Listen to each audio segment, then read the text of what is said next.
नमस्कार, मैं श्यामगिरी। आप देख रहे हैं टेपडी इंडिया न्यूज 24। टेपडी इंडिया न्यूज 24 में आप सभी दर्शकों का स्वागत है। कांग्रेस के चक्कर में बीजेपी ने मोदी को बुरी तरह फंसा दिया। नीतीश नायडू सिंधे हुए मजबूर। मैं बहुत ही महत्वपूर्ण बिंदु पर चर्चा करने जा रहा हूं, जो इस वक्त बहुत ही संकट भरे दौर से भारतीय जनता पार्टी गुजर रही है। बल्कि इसे संकट का दौर मत कहिए आप। भारतीय जनता पार्टी इस दौर से गुजर रही है कि कैसे इस देश के लोगों का ध्यान मूल मुद्दों से भटका दिया जाए, इसके लिए काम कर रही है। और जिसके वजह से राहुल गांधी को देश का गद्दार बताने के लिए हजारों करोड़ रुपए खर्च कर रही है। या मैं नहीं कह रहा हूं, कांग्रेस यह आरोप लगा रही है भारतीय जनता पार्टी पे। लाखों रुपए खर्च उड़ा रही है, और वह पैसे आपके पैसे उड़ा रही है, आपके दिए हुए टैक्स के पैसे को उड़ा रही है सरकार। अब इस वक्त मोदी सरकार की साख दांव पर लगी है, इस बात से तो इनकार नहीं किया जा सकता। अब दूसरी चीज यह है कि जैसा मैंने कहा कि कांग्रेस के चक्कर में बीजेपी ने मोदी को बुरी तरह से फंसा दिया। अब यह सरकार हरदीप पुरी, राजनाथ सिंह, अमित शाह और स्पीकर ओम बिरला और संसदीय कार्य मंत्री किरण रिजिजू, ध्यान दीजिए, गृह मंत्री, रक्षा मंत्री राजनाथ सिंह, स्पीकर ओम बिरला और संसदीय कार्य मंत्री किरण रिजिजू, हरदीप सिंह पुरी, इन पांच के चक्कर में नरेंद्र मोदी भाग खड़े हुए हैं। क्योंकि इन पांचों ने नरेंद्र मोदी को चेहरा दिखाने लायक नहीं छोड़ा, या फिर नरेंद्र मोदी के चेहरे को बचाने के लिए इन पांच लोगों ने पूरी सरकार को फंसा दिया। बड़ी महत्वपूर्ण, क्योंकि कांग्रेस की प्रेस कॉन्फ्रेंस जो है वह इस सरकार को ले डूबने वाले हैं, और राहुल गांधी के तेवर इस सरकार को ले डूबने वाले हैं। जबकि इस कार्यक्रम के बाद राहुल गांधी का वह लाइव तस्वीरें आप दर्शकों को मैं दिखाऊंगा, जरूर देखिएगा वो प्रोग्राम को। अब ऐसे में पार्लियामेंट के अंदर जो घटित हुआ और स्पीकर ओम बिरला को लेकर जो अविश्वास प्रस्ताव आया, सरकार पूरी तरह से चक्रव्यूह के अंदर फंस गई। और हरदीप सिंह पुरी ने प्रेस कॉन्फ्रेंस करके और भी घातक बना दिया, लेकिन बिल गेट्स का स्वागत करा के चंद्रबाबू नायडू से और भी सरकार बेनकाब हो गई। और उसी बिल गेट्स, वही बिल गेट्स अब एआई समिट में अपना भाषण नहीं देंगे, गायब। अब कहा जा रहा है कि बिल गेट्स ने मना कर दिया भाषण देने से, वह नहीं आएंगे इंडिया। लेकिन इंडिया आए हुए थे, बगैर भारत सरकार वीजा दिए हुए कैसे आते हुए? भारत सरकार ने वीजा दिया तभी तो बिल गेट्स आए। बिल गेट्स एप्स्टीन फाइल के आरोपी है, उसमें उनके चरित्र का वर्णन है एप्स्टीन फाइल के अंदर। अब बिल गेट्स भाषण देने तो नहीं आए, लेकिन बिल गेट्स को सरकार ने बुलाया वीजा दे करके एआई समिट के लिए, तभी तो आए थे। और चंद्रबाबू नायडू से जो रेड कारपेट बिछा करके उन्हें स्वागत उनका कराया गया और भाषण देने से मना कर दिया गया, चंद्रबाबू नायडू को भी इस लपेटे में खींच लिए। तो चंद्रबाबू नायडू की नाराजगी दुगुनी चारगुनी हो गई कि उस गंदगी में उन्हें भी घसीट के चर्चा का विषय बना दिया गया। अब कांग्रेस को घेरने का जितना यह सरकार षड्यंत्र रच रही है या जाल बूंद रही है, उतना ही यह सरकार और फंसती जा रही है। एप्स्टीन पर इस सरकार चर्चा नहीं करनी चाहती, क्योंकि पूरी सरकार उसी गंदगी में फंसी हुई है। और दूसरी चीज, इजराइल जाने वाले हैं प्रधानमंत्री, जो इजराइल का प्रोग्राम करके और भी अपने चरित्र पर से पर्दा उठा दिया कि इजराइल से इतना प्रेम क्यों मोदी जी को। अब दूसरी तरफ स्पीकर ओम बिरला, हरदीप सिंह पुरी ने प्रेस कॉन्फ्रेंस किया। प्रेस कॉन्फ्रेंस करके यह कहा कि 3-4 बार मैं मिला होगा, लेकिन क्यों मिले? और कांग्रेस ने वह डेट जारी कर दिया कि मात्र 2014 में जब नरेंद्र मोदी शपथ लिए उसके बाद ही 2014 में ही 9 बार मिले थे और तारीख वाइज बता दिया और दुनिया के सामने रख दिया। और वैसे ही करके हरदीप सिंह पुरी 62 बार मिले हैं एब्सटेन से। क्यों मिले? और जो जो चर्चाएं हुई हैं, अगर उस पर इनके ऊपर जांच करके आरोप लगाया जाए और तो न्यायपालिका उन्हें फांसी की सजा दे सकता है, उम्र कैद की सजा दे सकता है, आजीवन कारावास दे सकता है, देशद्रोह की संज्ञा में वो आएगा।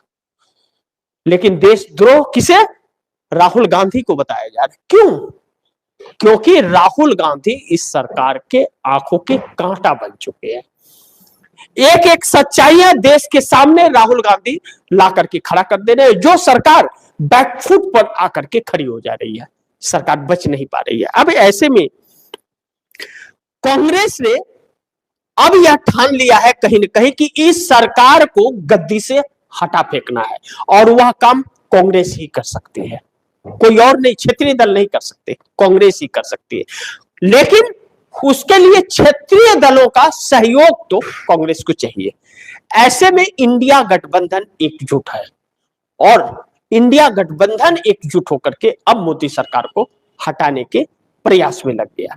ऐसे में नीतीश नायडू शिंदे भी मजबूर होते हुए इस सरकार से अब नजर आ रहे हैं, क्योंकि चंद्रबाबू नायडू को अभी हाल ही के दिनों में बिल गेट्स का स्वागत करा करके जो इस गंदगी में धकेलने का प्रयास किया गया, चंद्रबाबू नायडू खासे नाराज हो गए। वह नरेंद्र मोदी सरकार के लिए मुश्किल पैदा कर सकता है, और अगर चंद्रबाबू नायडू ने इस सरकार का साथ नहीं छोड़ा तो चंद्रबाबू नायडू मुश्किल में आकर के खड़े हो जाएंगे। चुनना उन्हें है कि खुद मुश्किल में आना है या सरकार को बचाना है, फैसला चंद्रबाबू नायडू को करना है। एकनाथ शिंदे, राज ठाकरे के साथ बैठक हुई सुबह के कार्यक्रम में, जैसा मैंने आप दर्शकों को बताया था, वह घर वापसी की तरफ अपना कदम बढ़ा रहे हैं। लेकिन एक बात यह है कि जिस एआई समिट को लेकर के मोदी इन सब पचड़ों से निकल करके देश का ध्यान भटकाना चाहते थे, वह एआई समिट भी तमाशा बन गया और पूरे विश्व में भारत का नाम बदनाम कर दिया। अब ऐसे में मोदी इवेंट बना करके, तस्वीरें खिंचा करके जो चरित्र प्रदर्शन करना चाहते थे, उल्टा पड़ गया। लेकिन जो इसका जन्मदाता है आरएसएस के भी विरोध में लोग खड़े हो गए। आरएसएस के मोहन भागवत लखनऊ में कहते हैं कि हिंदू महिलाओं को 4-5 लड़के पैदा करने चाहिए। जनता ने पूछ लिया, तुमने क्यों नहीं पैदा किया बच्चे? पहले तुम करो, बाद में वो करो। हिंदू महिलाओं को मशीन समझ बैठा है यह व्यक्ति। यह पाखंडी लोग जो देश को गुमराह कर रहे हैं और हिंदू मुस्लिम डालने की कोशिश जो कर रहे हैं आज भी, क्योंकि इनका आखिरी हथियार यही होता है। जनता ने इनको गो बैक के नारे और काले झंडे दिखाए। ऐसे में यूजीसी की तरफदारी कर दी और सवर्णों को भी कहा कि यूजीसी को अपनाए। यानी कि 10 मार्च को जो यूजीसी का ड्राफ्ट फिर दोबारा सुप्रीम कोर्ट में आना है, एक तरह से आरएसएस ने यूजीसी का सपोर्ट किया। लेकिन 10 तारीख को सड़क पर क्या हाल होगा, या उसके बाद जो पहले ड्राफ्ट में यूजीसी को लेकर पूरे देश में बंडल हो गया और भारतीय जनता पार्टी के लोग ही भारतीय जनता पार्टी के खिलाफ हो गए, इस बार क्या होगा उस पर नजर बनी रहेगी। 10 तारीख को लेकर के सरकार के होश उड़े हुए हैं और कोर्ट सुनवाई उस दिन भी करेगा।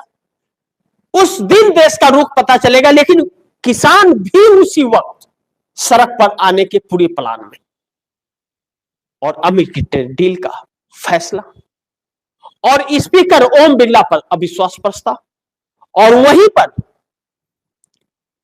मुख्य चुनाव आयुक्त ज्ञानेश कुमार को लेकर के महाभियोग की पेशकश इंडिया गठबंधन की। अब ज्ञानेश और मोदी जेल जाएंगे, ज्ञानेश हरदीप पुरी जेल जाएंगे। फैसला सरकार को करना है, लेकिन सरकार का फैसला आप दर्शकों को पता है। ऐसे में कांग्रेस को जिस तरह से यह राहुल गांधी को टारगेट कर रहे हैं, अब राहुल गांधी की पॉपुलैरिटी और बढ़ा रहे हैं और उनके पॉपुलैरिटी को यह बढ़ा रहे हैं। जितना यह उनके ऊपर हमला कर रहे हैं, उतना ही उनकी पॉपुलैरिटी बढ़ रही है और देश की जनता उनके साथ खड़ी हो रही है। अब ध्यान से इस कार्यक्रम को बड़ी ध्यान से अब समझने का प्रयास कीजिएगा। अब इंडिया गठबंधन ने अब तक इस सरकार को घेर रही थी, अब इस सरकार को उखाड़ फेंकने का कार्यक्रम शुरू कर चुकी है और पूरी मजबूती से इंडिया गठबंधन एकजुट होकर के इस सरकार का सामना करने को तैयार है। पूरी मजबूती से एकजुट होकर के इस सरकार का सामना करने को तैयार है इंडिया गठबंधन। अब ऐसे में एकनाथ शिंदे की जो बैठक कल बंद कमरे में राज ठाकरे के साथ हुई, कहा जा रहा है इसी का एक रास्ता था, वह शुरुआत था एकनाथ शिंदे की घर वापसी कराने के लिए, जिसे बीच में राज ठाकरे है और उसमें शरद पवार की भी एंट्री होने की संभावना बताई जा रही है। ऐसे में शरद पवार बड़ी मुख्य बिंदु होंगे उस बैठक के, क्योंकि एकनाथ शिंदे ने जब उद्धव ठाकरे का साथ छोड़ा था तो उस जो बैठक हुई थी अडानी देवेंद्र फडणवीस के साथ और एकनाथ शिंदे की, उसमें शरद पवार भी शामिल थे। हालांकि उस वक्त उद्धव ठाकरे की सरकार थी, महाविकास अघाड़ी की, कांग्रेस, एनसीपी और शिवसेना की, लेकिन शरद पवार ने गद्दारी की उद्धव ठाकरे के साथ कि उन्हीं की पार्टी को तोड़कर भाजपा की सरकार बनवा दी। अडानी के लिए यह सब कुछ किया गया था, लेकिन अब वही शरद पवार एकनाथ शिंदे को घर वापसी के लिए मध्यस्थता करेंगे, ऐसी चर्चा चल रही है महाराष्ट्र के अंदर। दूसरा, राज ठाकरे के साथ हुई बैठक एकनाथ शिंदे की, यह कही जा रही है कि बहुत पॉसिबल है, बहुत उम्मीद भरी रही वह बैठक और फिर दूसरी बैठक जल्द हो सकती है। दूसरा, एनसीपी शरद पवार और अजीत पवार की, अब अजीत पवार की एनसीपी शरद पवार के साथ होगी। शरद पवार का यह साफ आदेश है कि पहले एनडीए गठबंधन से समर्थन वापस लो, बाद में परिवार एक होंगे और पार्टी विलय होगा और 26 तारीख को इस पर बैठक हो रही है। यानी कि 97 विधायक और 8 सांसद एनडीए गठबंधन का दामन छोड़ देंगे महाराष्ट्र में। संकट ही संकट होगा। लेकिन अब इसके दूसरे पहलू पर हम आए, जो चंद्रबाबू नायडू का, बिल गेट्स के बीच में इस एप्स्टीन फाइल के चक्कर में उनका नाम जो घसीट दिया गया चंद्रबाबू नायडू को, एक सोची समझी रणनीति के तहत। आप दर्शक सोचिए, बिल गेट्स का नाम, बिल गेट्स को वीजा देके यह सरकार बुलाती है और बिल गेट्स एप्स्टीन फाइल में उनका नाम आ चुका है, तस्वीर आ चुका है, सरकार जानती थी, लेकिन बिल गेट्स को भारत बुलाया जाता है और चंद्रबाबू नायडू से स्वागत कराया जाता है। उसके बाद स्वागत कराने के बाद एआई समिट से उनका नाम हटा दिया जाता है बिल गेट्स का। बिल गेट्स वापस चले जाते हैं, फिर वापस जाने के बाद उनका आदेश आता है कि हम शामिल नहीं होंगे, या भारत सरकार ने पीछा छुड़ाया। अब ऐसे में जब बिल गेट्स को नहीं लाना था तो उनका स्वागत क्यों मोदी सरकार ने चंद्रबाबू नायडू से कराई? चंद्रबाबू नायडू के लोगों का यह मानना है कि सरकार ने इसमें नाम घसीटने के लिए और चर्चा कराने के लिए, ब्रेकिंग चलाने के लिए चंद्रबाबू नायडू को फंसाया है। अब ऐसे में चंद्रबाबू नायडू की नाराजगी इस सरकार से और भी बढ़ गई, जो मोदी सरकार को बहुत बड़ी मुसीबत में डाल सकता है। ऐसे में भारतीय जनता पार्टी के लिए नई मुसीबत 9 मार्च को खड़ी हो जाएगी। अब ऐसे में बड़ी महत्वपूर्ण यह है कि कांग्रेस ने जब कर लिया है, अगर फैसला कर लिया है कि मोदी सरकार को हमें गिराना है और नीतीश नायडू शिंदे को एक साथ लाने की तैयारी अगर हो रही है और कदम बढ़ा दिया गया है, तो चंद्रबाबू नायडू तो कांग्रेस के संपर्क में पहले भी थे और आज भी आ जाएंगे। लेकिन नीतीश कुमार भी अब सारे इस सरकार के षड्यंत्र को समझ गए और नीतीश कुमार भी अब ऐसा कोई भी रिस्क नहीं लेना चाहते जिससे आने वाले वक्त में उनकी पार्टी को जवाब देना पड़े, इसीलिए पीछा छुड़ाने का। अब ऐसे में जब यह सरकार बुरी तरह से घिर गई है तो सरकार बचने के लिए राहुल गांधी को देशद्रोही बताने में जुटी हुई है, जो इस सरकार के लिए भारी पड़ रहा है। लोग, इस देश की जनता राहुल गांधी के साथ खड़ी हो रही है। जो भी षड्यंत्र रच रही है राहुल गांधी को लेकर के, इस सरकार का पर्दाफाश कर दे रहा है, सरकार के लिए नई नई संकट ला करके खड़ा कर दे रहा है। देखते हैं आगे क्या होता है, लेकिन इस सरकार की उल्टी गिनती अब शुरू हो चली है और सरकार का बचना अब इम्पॉसिबल लग रहा है। तो थोड़ा इंतजार कीजिए, बहुत कुछ तस्वीर सामने आ जाएगी। देखते हैं क्या होता है। 26 तारीख को एनसीपी की बैठक महाराष्ट्र में और एकनाथ शिंदे की बीती रात हुई बैठक बहुत कुछ संकेत दे रही है। चंद्रबाबू नायडू का गुस्सा इस तरफ संकेत कर रहा है कि 9 मार्च को वोटिंग पार्लियामेंट के अंदर अविश्वास प्रस्ताव पर तो होगा, तो क्या होगा, सरकार के खिलाफ भी अविश्वास प्रस्ताव आएगा क्या। और दूसरी तरफ नीतीश कुमार का मुंह फेरना सरकार के लिए संकट पैदा कर दिया है। तो थोड़ा इंतजार कीजिए, बहुत कुछ तस्वीर सामने आ जाएगी। देखते हैं आगे क्या होता है। जो भी होगा खबरें आप दर्शकों तक लाता रहूंगा। आप दर्शकों की क्या राय है, क्या सुझाव है, कमेंट बॉक्स में जरूर दीजिएगा। इस खबर को ज्यादा से ज्यादा शेयर कीजिए, अपने दोस्तों को भी कहिए आगे शेयर करें। और आपने अगर टीएफडी इंडिया न्यूज 24 को सब्सक्राइब नहीं किया, सब्सक्राइब कर लीजिए। अपने दोस्तों को भी कहिएगा टीएफडी इंडिया न्यूज 24 को सब्सक्राइब करें। मिलते हैं अगली खबर के साथ, तब तक के लिए नमस्कार।